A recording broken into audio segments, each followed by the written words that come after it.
டிவியில் கொஞ்ச நேரம் பார்க்கறத வச்சு யாரையும் நீங்கள் ஜட்ஜ் பண்ணாதீங்க அப்படின்னு பிரியங்காக்கு இப்போ புது சப்போர்ட்டாக நம்ம சூப்பர் சிங்கர் பூஜா ஒரு பெரிய போஸ்ட் பண்ணியிருக்காங்க. அதில் என்ன சொல்லியிருக்காங்க அப்படின்றத நம்ம இந்த வீடியோவில் பார்க்கலாம். ஸோ சூப்பர் சிங்கர் மூலமாக ரொம்ப ஃபேமஸ் ஆனவங்க தான் நம்ம பூஜா. அதை தொடர்ந்து குக் வித் கோமாளி இந்த சீசனில் பார்த்தீங்கன்னா குக்காவும் கலந்துக்கிட்டாங்க. இவங்க பார்த்தீங்கன்னா இந்த மணிமேகலை விசஸ் பிரியங்கா சண்டைக்கு ஒரு பெரிய போஸ்ட் போட்டிருக்காங்க. அதாவது இந்த மக்களுக்கு ஒருத்தங்க லவ் பண்ணணும் அப்படின்னா இன்னொருத்தங்களை வெறுக்காமல் லவ் பண்ணவே தெரியாதா? நீங்கள் உங்களோட ஃபேவரட்டான பர்சனுக்கு சப்போர்ட் பண்ணுங்கள். ஆனால் இன்னொரு பர்சனை லட்சியம் பண்ணியோ இல்லை கெட்ட கெட்ட வார்த்தைகளில் திட்டியோ ஒருத்தங்களை கீழே தள்ளி அவங்களுக்கு சப்போர்ட் பண்ணணும்னு எந்த அவசியமும் கிடையாது. இந்த சொசைட்டியில் எப்போதுமே இந்த விமனை கீழே தள்ளுறது அப்படிங்கிறது வாடிக்கையாக நடந்துகிட்டே இருக்கிறது தானே. உங்களோட ஃபோன் எடுத்து நீங்கள் டைப் பண்ணி உங்களோட ஒப்பீனியன் பப்ளிக் பிளாட்ஃபார்மில் போடுறதுக்கு முன்னாடி தயவு செஞ்சு கொஞ்சம் கம்பேஷனை டெவலப் பண்ணிக்கோங்க.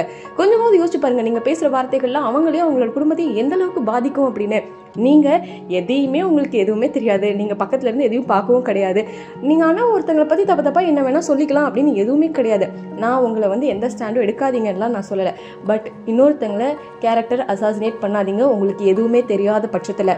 அண்ட் கொஞ்ச நேரம் நீங்கள் டிவியில் வரதை வச்சு பார்த்து நீங்கள் எப்படி இவங்க இப்படி தான் ஜட்ஜ் பண்ண முடியும்? தயவு செஞ்சு வார்த்தைகளை பார்த்து யூஸ் பண்ணுங்கள். அங்கே என்ன நடந்தது அப்படின்னு தெரியாமல் நீங்களாக ஒன்று கற்பனை பண்ணிக்காதீங்க.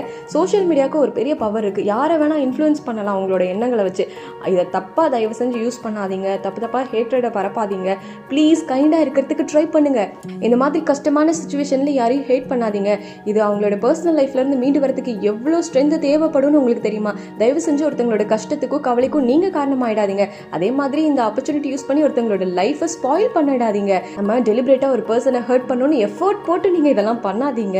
உங்களால் லவ் ஸ்ப்ரெட் பண்ண முடியலனாலும் பரவாயில்ல, அட்லீஸ்ட் ஹேட்டடாக ஸ்ப்ரெட் பண்ணாமல் இருங்க, கைண்டாக இருந்து பழகுங்க அப்படின்னு சொல்லிட்டு பிரியங்காவுக்கு சப்போர்ட் பண்ணி பூஜா இந்த பெரிய போஸ்ட்டை ஷேர் பண்ணியிருக்காங்க. அண்ட் கமெண்ட் செக்ஷனையும் ஆஃப் பண்ணிட்டாங்க. ஆப்வியஸாக எல்லாரும் திட்டுவாங்க அப்படின்னு தெரிஞ்சு கமெண்ட் செக்ஷனையும் ஆஃப் பண்ணியிருக்காங்க. இதை பற்றி நீங்கள் என்ன நினைக்கிறீங்க அப்படிங்கிறத கமெண்ட்டில் சொல்லுங்கள்.